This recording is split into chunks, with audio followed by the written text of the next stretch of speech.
اس وقت میانمار کا معاملہ ہے، کشمیر کا معاملہ ہے، جس طریقے سے آپ نے یمن کا معاملہ بھی بتایا، لیکن سب سے زیادہ اہم اور جو نظریں لگی ہیں پوری دنیا کی وہ لگی ہیں کہ امریکی صدر ڈونلڈ ٹرمپ تقریر میں کیا کہنے والے ہیں۔ ان سے پہلے بھی جو وہ تقاریر کرتے رہے وہ بڑی تنازعات بڑھاتے رہے، کہیں پر تضادات بڑھتے رہے۔ آپ کیا سمجھتے ہیں آج جو تقریر ہونے والی ہے صدر ڈونلڈ ٹرمپ کی جانب سے، اس میں کیا اہم اعلانات ہو سکتے ہیں؟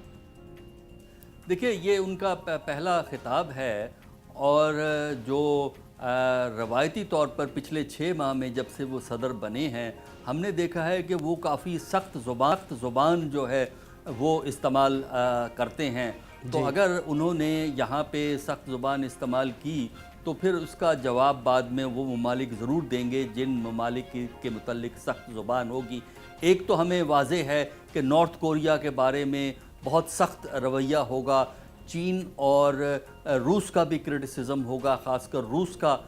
جو ہے وہاں پہ آپ کو کرٹیسزم ملے گا۔ افغانستان کے حوالے سے جو انہوں نے 21 اگست کو تقریر کی ہے، جس میں پاکستان پہ بھی کچھ الزامات لگائے ہیں اور افغانستان کے اندر مزید فوج بھیجنے کی بات کی ہے، اس کا تذکرہ بھی انڈائریکٹلی جو ہے وہ آئے گا۔